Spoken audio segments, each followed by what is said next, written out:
So there are 6 factors.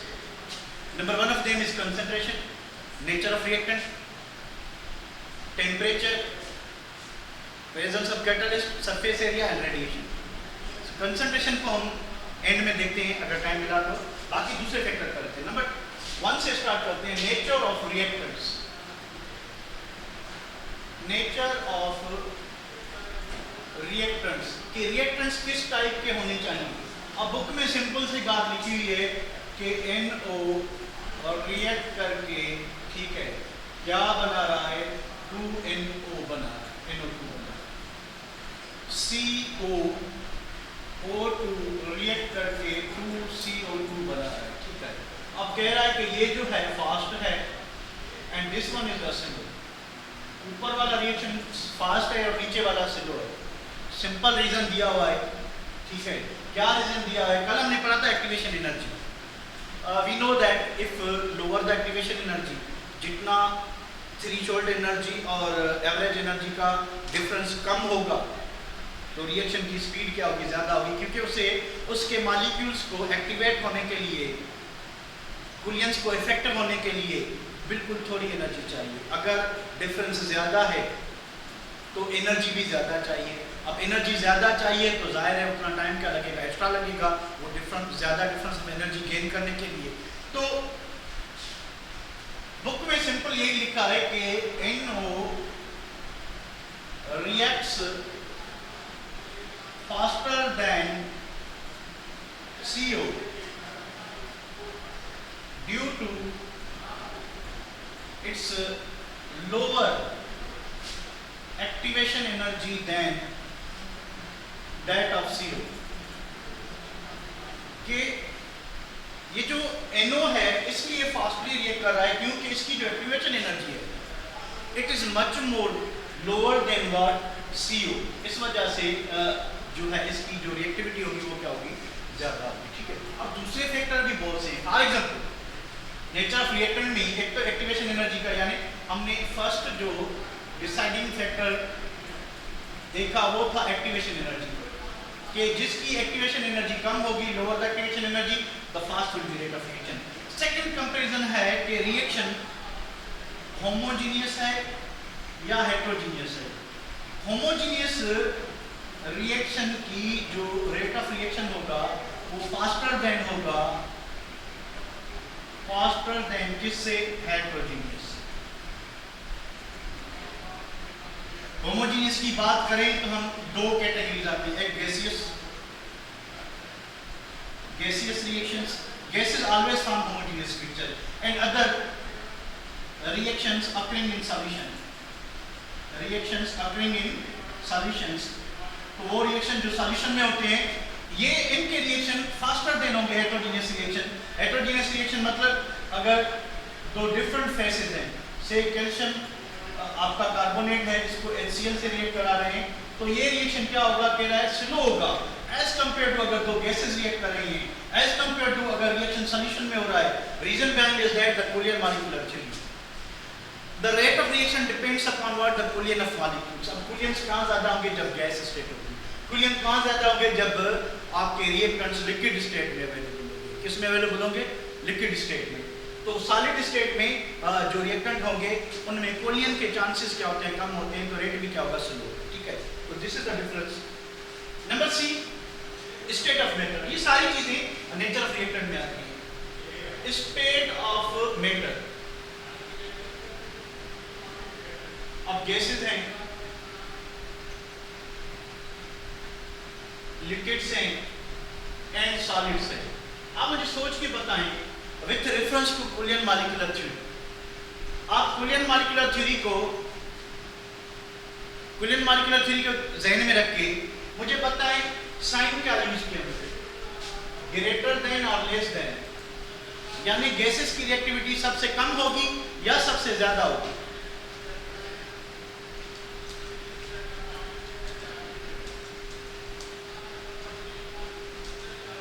Greater, less, less, greater, ज्यादा, greater, greater, greater, gases less, greater, the combined mixture of greater and less, but the major property of answer is what, greater.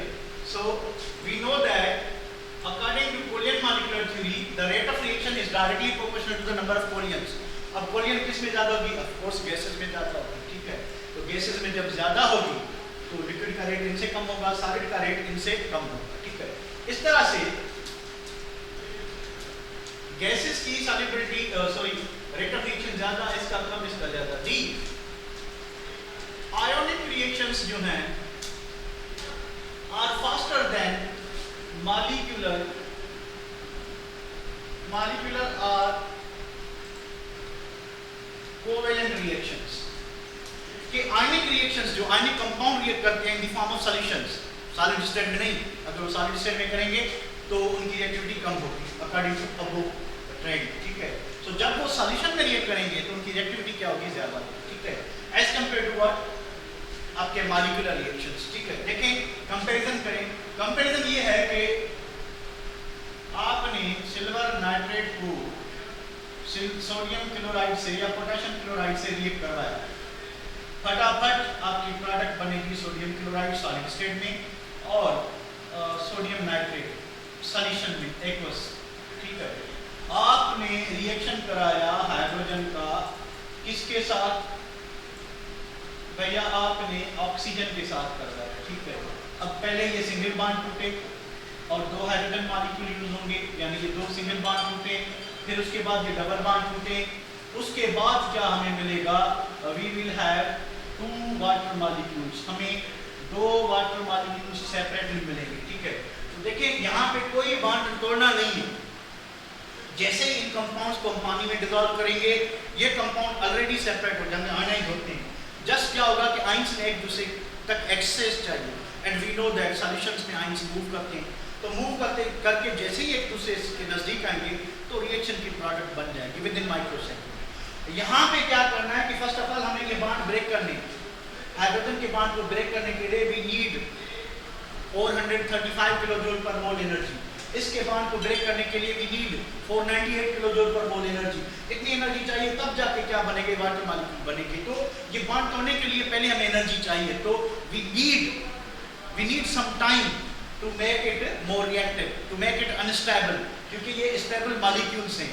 ये as long as they are in solid state they are stable, but when you put them in water in aqueous solution they become more reactive और इनकी reactivity जो है वो microsecond में होगी। So this is all about nature of reactant, that what type of reactants we are having. If a reactant of low activation energy and we have a reactant of high activation energy, तो reactivity उसकी ज़्यादा। What is the effect of temperature? The effect of temperature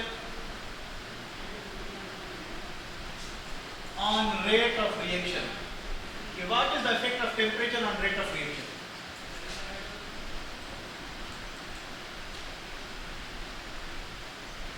According to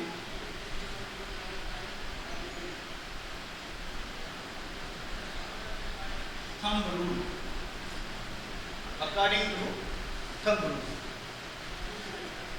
क्या कह रहा है कि rate of reaction is doubled by increasing 10 kelvin और 10 degree centigrade temperature. कह रहा है कि ऐसा रिएक्शन जिसका कोएफिशिएंट 1 है, फॉर एग्जांपल अगर dx/dt इज इक्वल टू के a पावर 1 है, यानी a जो है वो b बना रहा है, there is a single reactant, कि इस टाइप के रिएक्शन के लिए if we increase 10 degree centigrade temperature और 10 kelvin temperature, the rate will be double. Double भी हो सकता है, ठीक है, डबल और ट्रिपल, कि ये ट्रिपल्ड भी हो सकता है डिपेंडिंग अपॉन कि यहाँ पे कोएफिशिएंट कितना है, ठीक है। तो जितना कोएफिशिएंट बढ़ता जाएगा तो इफेक्ट भी क्या होता जाएगा? बढ़ता जाएगा। अगर सिंपल बात करें तो रेट ऑफ रिएक्शन 10 केल्विन और 10 डिग्री सेंटीग्रेड बढ़ाने से रेट कह रहा है कि या डबल होगा या ट्रिपल होगा। अब रेट डबल क्यों होगा? The rate of doubled by increasing 10 Kelvin temperature because क्यों इंक्रीज होता है? नंबर वन, आप टेम्परेचर बढ़ा रहे हो तो टेम्परेचर बढ़ाने से एवरेज काइनेटिक एनर्जी बढ़ेगी, ठीक है। Temperature, increase in temperature will increase average kinetic energy. अब एवरेज काइनेटिक एनर्जी बढ़ेगी तो नंबर ऑफ कूलियंस बढ़ेंगे, नंबर ऑफ कूलियंस बढ़ेंगे तो नंबर ऑफ इफेक्टिव कूलियंस भी बढ़ेंगे। जब नंबर ऑफ इफेक्टिव कूलियंस अगर 10 केल्विन पे डबल हो जाते हैं तो रेट क्या हो जाएगा? हेंस मुर्गियां, रेट विल बी डबल, कि रेट जो है वो डबल हो जाएगा। तो सीक्वेंस में हो रहा है कि if increase temperature by 10 degree centigrade और 10 केल्विन, क्या होगा कि एवरेज काइनेटिक एनर्जी बढ़ेगी, नंबर ऑफ कूलियंस बढ़ेंगे, नंबर ऑफ इफेक्टिव कूलियंस बढ़ेंगे, एक्टिवेशन एनर्जी। और दूसरी बात कि एक्टिवेशन एनर्जी जो है वो लो होगी, कम होगी, ठीक है, और रेट जो है वो क्या हो जाएगा? डबल हो जाएगा। फॉर एग्जाम्पल इसको ग्राफ में समझने की कोशिश करें। ये एक ग्राफ रिएक्शन प्रोफाइल, ये रिएक्शन हो रहा है एक टेम्परेचर, ठीक है, और ये रिएक्शन हो रहा है दूसरे टेम्परेचर, और this is the proportion of molecules having effective coolants. So this from this point x and y के दरमियान जो molecules हैं, they have effective coolants. This is the T1, this one is the T2, ठीक है। जरा ये बताएं, if this is the concentration, जरा इस ग्राफ को देख के बताएं, ग्राफ को देख के बताएं। अब देखिए, हाँ, ग्राफ को देख के बताएं कि what T1 is equal to T2, A, B, T1 is greater than T2, C, T2 is greater than T1, D, none of these। शाबाश। ग्राफ क्या बता रहा है आपको? Which temperature is greater? C is the majority of answer, यानी T2 is greater than T1। यहाँ पे देखिए कि नंबर ऑफ इफेक्टिव कूलियंट T2 पे ज्यादा है या T1 पे। ये T1 है, यानी T1 पे इतने मॉलिक्यूल के पास इफेक्टिव कूलियंट है, T2 पर इतने मॉलिक्यूल के पास, यानी ऑलमोस्ट डबल है नंबर ऑफ इफेक्टिव कूलियंट, डबल होते हैं by increasing 10 degree centigrade temperature. If T1 is 50 degree centigrade, then T2 should be 60 degree centigrade. तो जब हमने 10 डिग्री सेंटीग्रेड टेम्परेचर बढ़ाया है तो उससे क्या होगा कि नंबर ऑफ इफेक्टिव कूलियंट्स क्या हो जाएंगे? बढ़ जाएंगे। अब क्यों बढ़ेंगे? What is the reason behind? देखिए, अब ये आपका एक रिएक्शन प्रोफाइल है, शेडो में तो नहीं आ रहा, नहीं, ओके, ठीक है। ये आपकी एक्टिवेशन एनर्जी है, ठीक है। This one, this point represents, for example, this is A, this is the B, and this represents average kinetic energy, ठीक है। अगर T1 पे ये एवरेज काइनेटिक एनर्जी है, ठीक है, तो T2 पे क्या होगी? Which reference to this graph, अगर T1 पे ये है तो T2 पे क्या होनी चाहिए? T2 पे क्या होनी चाहिए? फाइल नीचे लिखता हूं और इसको नीचे खींच के आते हैं, ठीक है। T2 पे क्या ये होनी चाहिए?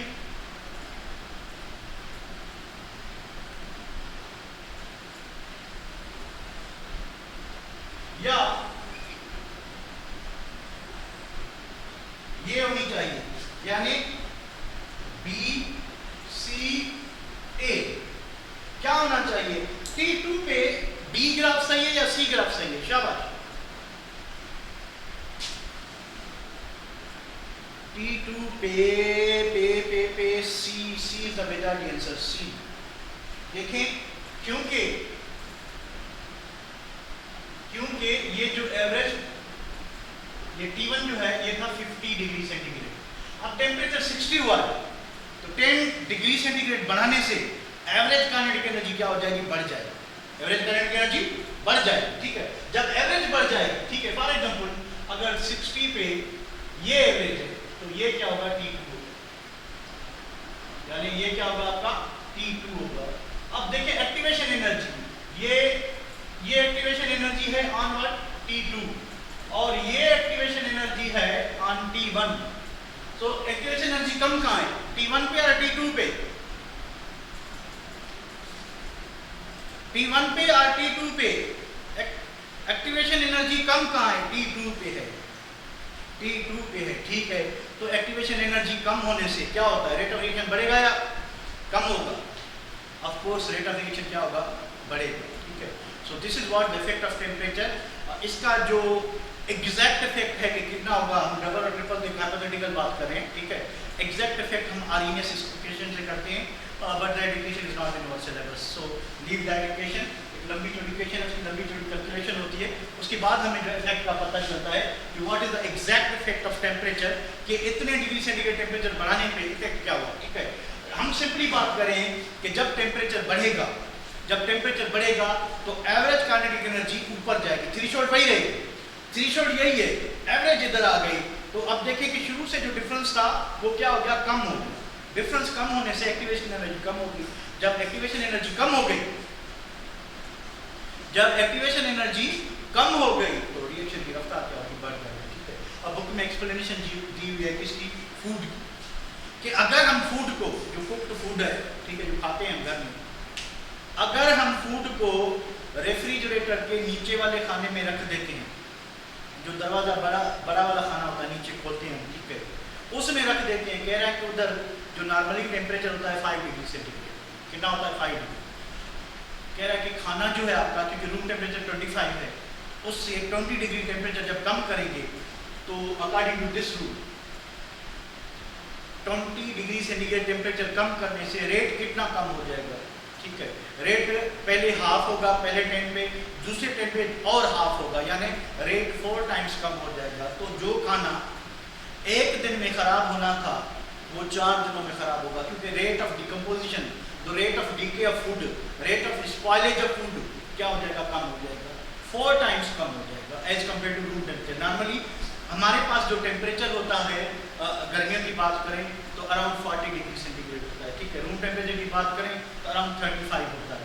तो आपका फूड जो है जो है उसका रेट ऑफ स्पॉइलेज 1/6 टाइम्स कम हो जाएगा when you keep that food in lower compartment of refrigerator, ठीक है। तो कह रहा है कि आप उस खाने को जो है, जो एक दिन में खराब हो रहा था, वो अब 6 दिन में खराब होगा, अब कई दिनों तक इस्तेमाल कर सकते हैं, ठीक है। अब दूसरी बात कह रहा है कि अगर आप उसी खाने को नीचे वाले खाने की जगह पे अब फिर के ऊपर वाले कंपोनेंट में रखते हैं, जहाँ पे टेम्परेचर -2 to -5 डिग्री सेंटीग्रेड होता है, देखिए नीचे 5 था, ऊपर क्या हो गया? -5, तो रेट और कम हो जाएगा, यानी 6 से क्या हो जाएगा? 12 होगा, ठीक है। तो जितना रेट ऑफ स्पॉइलेज कम हो जाएगा, तो जो खाने की जो लज्जत है, टेस्ट है, वो उतनी देर क्या रहेगा? बरकरार रहेगा। कह रहा है जब आप रेफ्रिजरेटर के ऊपर वाले खाने में खाना रखेंगे तो आप कई हफ्तों तक वो खाना खा सकते हैं। अब कह रहा है कि अगर आपके घर में वो पेटी वाला फ्रिज है, रेफ्रिजरेटर, सॉरी डीप फ्रीजर है आपके पास, अगर आप किसी स्टोर पे गए तो आपको फ्रोजन आइसक्रीम वगैरह जो स्टोर होती है वो उसकी डीप फ्रीजर में होती है, और डीप फ्रीजर का जो टेम्परेचर होता है वो होता है -15 to 18 डिग्री सेंटीग्रेड और -18 डिग्री सेंटीग्रेड होता है, ठीक है। तो अगर आप फूड को ऊपर वाले खाने रेफ्रिजरेटर से निकाल के पेटी वाले खाने में डाल देंगे तो कई महीनों तक आप वो खाना खा सकते हैं, आप वो खाना खा सकते हैं। अब कई महीनों तक तो खाना चलेगा नहीं, ठीक है। अगर आपको खाना प्रिजर्व करना है तो खाना नहीं है, आप क्या करें कि पेटी वाली फ्रिज का ढक्कन खोलें, देखें कि भाई खाना पड़ा है या नहीं पड़ा, पड़ा है ठीक है, आप उंगली लगाएं, चाट के रख दें, क्योंकि अगर आप खाएंगे तो फिर तो खत्म हो जाएगा, अगर आप खाएंगे तो फिर खत्म हो जाएगा। तो आप क्या करें कि आप जो है ढक्कन खोलें, दीदार करें कि खाना पड़ा या नहीं, उंगली लगाएं, चाटें और रखें।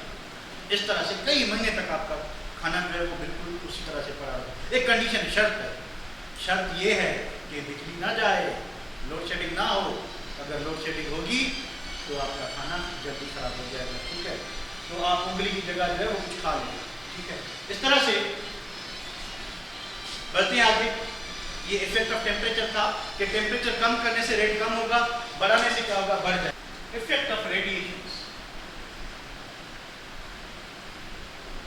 इफेक्ट ऑफ रेडिएशंस कि लाइट एनर्जी का, फोटॉन्स का इफेक्ट क्या होता है, ठीक है। अब लाइट का और रेडिएशंस का इफेक्ट क्या होता है कि कुछ रिएक्शंस ऐसे हैं जो रूम टेम्परेचर पर, डार्क में, अंधेरे में, ठीक है, प्रोडक्ट नहीं बनाते, रिएक्शन स्टार्ट ही नहीं होता। इवन उनकी कंसंट्रेशन हम डबल कर लें, ट्रिपल कर लें, 4 टाइम बढ़ा लें, 1000 टाइप बढ़ा लें, मिलियन टाइप बढ़ा लें, पर डार्क में उनका रिएक्शन नहीं होता। मतलब ये है कि मॉलिक्यूल्स अवेलेबल हैं, कोलियंस भी हैं, कोलियंस डबल से ट्रिपल हो गए, ट्रिपल से 1000 टाइम्स बढ़ गए, पर रिएक्शन स्टार्ट ही नहीं हुआ जब तक क्या है, अंधेरा। तो जैसे ही हम उस रिएक्शन पे लाइट पुट अप करेंगे, क्या पुट अप करेंगे, लाइट, तो लाइट पुट अप करने से वो रिएक्शन हो जाएगा। Such reactions which occur only in the presence of sunlight, or they need certain kind of light to proceed them, to initiate them, such reactions are called photochemical reactions. In reaction को photochemical reaction कहते हैं। और इन photochemical reactions का जो rate है, radiations. So there are certain reactions. There are certain reactions which do not occur in dark. In dark, even their concentrations, even the concentration of reactants, concentration of their reactants is increased many times, is increased many times। कह रहा है कि कुछ ऐसे reactions हैं जो dark में, अंधेरे में नहीं होते, इवन उनके रिएक्टेंट की कंसंट्रेशन हम जितनी मर्जी चाहे बढ़ा लें पर रिएक्शन स्टार्ट ही नहीं होता। दीज, तो फिर क्या होगा, कह रहा है कि these reactions only occur in the presence of light, in the presence of light. These reactions are called photochemical reactions. These reactions are called photochemical reactions. In reactions को photochemical reaction कहते हैं, जो लाइट के influence में होते हैं, light की presence में होते हैं, डार्क में नहीं होते, ठीक है। तो इनको फोटोकेमिकल रिएक्शंस कहते हैं। दे डू नॉट अकर, क्यों नहीं होते, आपके डार्क में क्या मसला है, अंधेरे में क्या मसला है, क्यों नहीं होते? दे do not occur in dark because sunlight contains radiations of definite energies, definite कह लें और various energies कह लें, various energies। अब अंधेरे में तो लाइट है नहीं, सनलाइट नहीं है तो रेडिएशंस नहीं है, रेडिएशंस नहीं है तो वो जो रेडिएट एनर्जी है वो नहीं है, वो नहीं है तो मॉलिक्यूल्स कोलाइड तो करेंगे पर कूलियंस इनइफेक्टिव होंगे। क्यों? कि उनको एक्टिवेट करने के लिए जो थोड़ी एनर्जी चाहिए, that energy is present in the radiations, that energy is present in the sunlight. अब वो जब तक वो एनर्जी नहीं होगी रिएक्शन नहीं होगा। ठीक है, सिंपल सी बात है। तो they do not occur in dark because sunlight contains radiations of definite और various energies and this energy, कौन सी एनर्जी? सनलाइट वाली। सनलाइट वाली energy is enough to make their coulomb effective, to make their coulomb effective।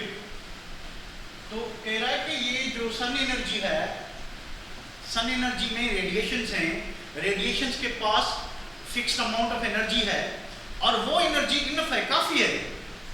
इन जो reactions जिसको हम photochemical reactions कह रहे हैं, जो अंधेरे में नहीं होते, जो रोशनी में होते हैं, उन रिएक्टेंट्स के लिए, उनके कोलियंस को इफेक्टिव बनाने के लिए ये एनर्जी काफ़ी है, इनफ है कि जैसे ही सनलाइट को एब्जॉर्ब करेंगे और वो बिफोर सनलाइट जब कोलाइड कर रहे थे डार्क में तो प्रोडक्ट नहीं बन रही थी, पर after absorption of light energy उनकी एक्टिवेशन एनर्जी जो है वो कम हो जाएगी और उनकी रिएक्टिविटी बढ़ जाएगी। ठीक है, और वो क्या करेंगे? रिएक्ट करेंगे। ठीक है, collisions effective and reaction becomes possible, reaction becomes possible.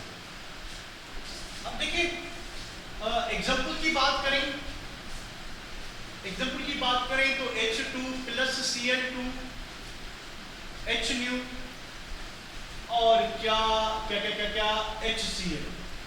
अब देखिए फोटोकेमिकल रिएक्शन की निशानी ये है कि इधर H न्यू लिखा होगा या Cl लिखा होगा या फुल फॉर्म में सनलाइट लिखा होगा या खाली न्यू लिखा होगा। ठीक है, तो ये सारी निशानियां हैं, सिंबल्स हैं to identify that we are having a photochemical reaction. ठीक है, अब ये जो फोटोकेमिकल रिएक्शन है, ठीक है, इसमें क्या होगा कि इसमें जो है ये रिएक्शन जो है वो डार्क में नहीं होगी, भले इसकी कंसंट्रेशन हम 100 गुना बढ़ा लें, 200 गुना बढ़ा लें, दोनों रिएक्टेंट की बढ़ा लें, पर रिएक्शन स्टार्ट ही नहीं होगी। ठीक है, तो रिएक्शन को स्टार्ट होने के लिए we need certain amount of energy and that energy comes from what? Sunlight. So these reactions are called photochemical reaction and rate of these reactions are independent of concentration।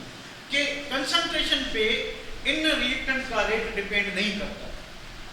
ठीक है, जब in reactant का या reactions का rate concentration पे depend नहीं करता तो इनको हम कहेंगे, इनकी जो रेट इक्वेशन बनाएंगे वो क्या बनाएंगे कि dx upon dt की velocity of reaction is directly proportional to the H2 Cl2 0 power लगाएंगे। क्यों? कि अगर कंसंट्रेशन पे रेट डिपेंड करता तो इफेक्ट क्या है? फॉर एग्जांपल अगर हाइड्रोजन की कंसंट्रेशन डबल करते हैं, रेट डबल होता तो पावर 1 लगाते हैं। क्लोरीन की कंसंट्रेशन डबल करते हैं, ठीक है, रेट डबल होता तो पावर 1 लगाते। ठीक है, तो अब कोई इफेक्ट हो ही नहीं रहा, तो ये इसकी रेट इक्वेशन ये बनेगी। तो सम ऑफ एक्सपोनेंट्स क्या होगा? dx upon dt is equal to k, 0 plus 0 is equal to 0। So these reactions are zero order reactions। These reactions are zero order। जितने भी photochemical reaction हैं वो सारे zero order reaction होंगे। ठीक है, all photochemical reactions are zero order reactions। All photochemical reactions are what? Zero order reactions। दूसरी बात कि rate of full form लिखते हैं, rate of photochemical reactions, photochemical reactions is independent of, they do not depend, independent of concentration of reactants, concentration of reactants। hence इसीलिए हम क्या लगाते हैं रेट इक्वेशन में, इनका पावर कंसंट्रेशन का जो रिएक्टेंट की कंसंट्रेशन का पावर क्या लगाएंगे? 0 लगाएंगे। इट मींस कि there is no effect of change in concentration.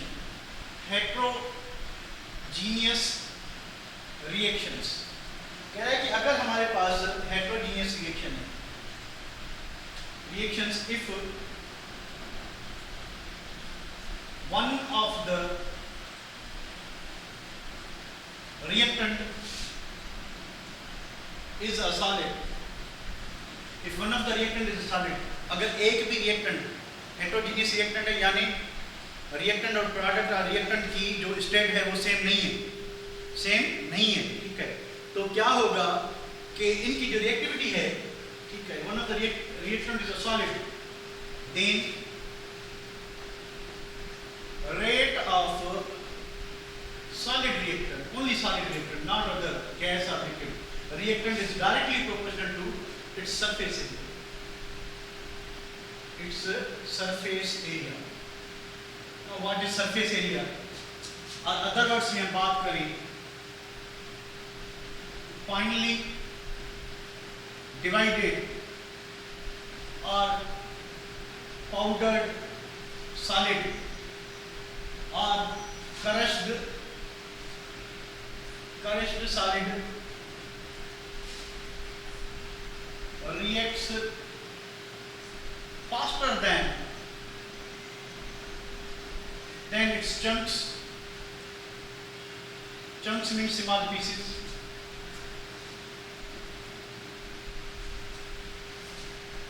Chunks due to large surface area of powdered solid.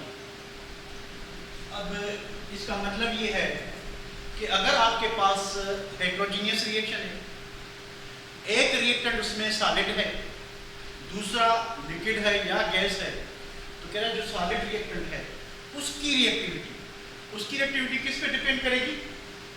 उसके surface area. What is the meaning of surface area? कि हम solid किस form में use करें, उसके छोटे या बड़े पीस यूज करें, या उसको हम पाउडर ग्राइंडेड फॉर्म में, क्रश्ड फॉर्म में, फाइनली डिवाइडेड फॉर्म में यूज करें। कह रहा है कि जो छोटे पीसेज हैं उनमें नहीं, जो बड़े पीसेज हैं उनमें भी नहीं, जो पिसा हुआ जो सॉलिड रिएक्टेंट है, जो क्रश्ड है, फाइनली डिवाइड है, उसका सरफेस एरिया ज्यादा होगा। जब उसका सरफेस एरिया ज्यादा होगा तो रिएक्टिविटी किसकी ज्यादा होगी? रिएक्टिविटी पाउडर सॉलिड रिएक्टेंट की ज्यादा होगी। एक सिंपल सा मिसाल लें, ठीक है, सिंपल सा मिसाल ये लें कि आपके पास चाक है, ठीक है, आप चाक को इंक में डिप करें। पहले पूरा चाक लें, एक चाक साबित है आपके पास, बिल्कुल अनकट है, ठीक है, जैसे होता है उसी शेप में आप उसको डिप करके निकालें। दूसरे चाक को आप किसी भी कागज में रैप करके लपेट के आप उसको किसी हार्ड चीज से ग्राइंड कर लें, पीस लें, उसके पाउडर को आप इंक में डालें और इंक को छान लें। किस में ज्यादा कोलियन होगी या एब्जॉर्प्शन ज्यादा होगी, या आपका जो सॉलिड चाक है और इंक के दरमियान हेटेरोजेनियस ये जो मिक्सचर बनेगा, नंबर ऑफ कांटेक्ट कहाँ पे ज्यादा होगा? पाउडर फॉर्म में या जो चाक की ओरिजिनल फॉर्म है उसमें? पाउडर फॉर्म में ज्यादा होगी, क्योंकि उसका ज्यादा सरफेस जो है वो ओपन है, किससे? रिएक्ट करने के लिए उस इंक से जो है, सो रिएक्ट नहीं कर रहा पर उससे कांटेक्ट में ज्यादा है। कह रहा है कि जब हमारे पास हेटेरोजेनियस रिएक्शन होगा और उसमें कोई ना कोई सॉलिड रिएक्टेंट है, तो उसकी जो रिएक्टिविटी है, ठीक है, इससे एग्जांपल भी दिया हुआ है बुक में, कैल्शियम कार्बोनेट सॉलिड स्टेट में, HCl एक्वस पानी में डिसॉल्व कर रहे हैं, ठीक है, रिएक्ट करके हमें क्या दे रहा है? कैल्शियम क्लोराइड, उसके बाद कार्बन डाइऑक्साइड, उसके बाद वाटर, ठीक है, ये प्रोडक्ट्स हैं। अब ये जो है सॉलिड रिएक्टेंट है, ये जो है लिक्विड है, ठीक है। अब सॉलिड रिएक्टेंट जो है कह रहा है कि अगर आप इस फॉर्म में यूज करें, ये हम कैल्शियम कार्बोनेट का एक लार्ज पीस यूज कर रहे हैं, ठीक है, अभी सही। HCl एक्वस यानी लिक्विड फॉर्म में, ये HCl मॉलिक्यूल से ये से रिएक्ट करने आ रहे हैं। अब देखिए सॉलिड का सिर्फ ये पार्ट, इस मॉलिक्यूल का सिर्फ ये पार्ट ओपन है और ये पार्ट ओपन है, ये कवर्ड है, ये इससे कांटेक्ट में नहीं आएगा HCl से, ये पार्ट कवर्ड है, ये 3/4 पार्ट इन दोनों मॉलिक्यूल का, बल्कि इन इसका 50% पार्ट, ये जो मॉलिक्यूल है इसका 50% एक्सपोज्ड है टू HCl, इसका भी 50% एक्सपोज्ड है, ये बीच वाले जितने भी हैं इनका जस्ट 25% एक्सपोज है, ठीक है। अगर हम इसको पाउडर फॉर्म में लेंगे,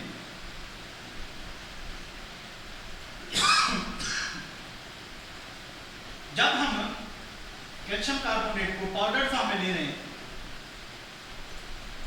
तो क्या हुआ कि इसका 100% जो है सरफेस ओपन रिएक्ट करने के लिए rate is directly proportional to what, rate is directly proportional to what, number of collisions. Number of collisions कहां पे ज्यादा होगा, यहां पे कुलियंस इनफेक्टिव ज्यादा होंगे, इफेक्टिव कम होंगे, यहां पे इफेक्टिव कुलियंस ज्यादा होंगे। सो इसमें क्या है, calcium carbonate has large surface area when it is powdered. Calcium carbonate has small surface area, तो रेट ऑफ रिएक्शन कहां पे फास्ट होगा, कहां पे स्लो होगा, यहां पे इसका फास्ट रेट होगा, फास्ट रेट ऑफ रिएक्शन, ठीक है। यहां पे इसका स्लो रेट ऑफ रिएक्शन होगा। आई होप कि आपको बात समझ आ गई होगी, ठीक है। तो स्क्रीनशॉट में हम करते हैं व्हाट आर द कैटलिस्ट।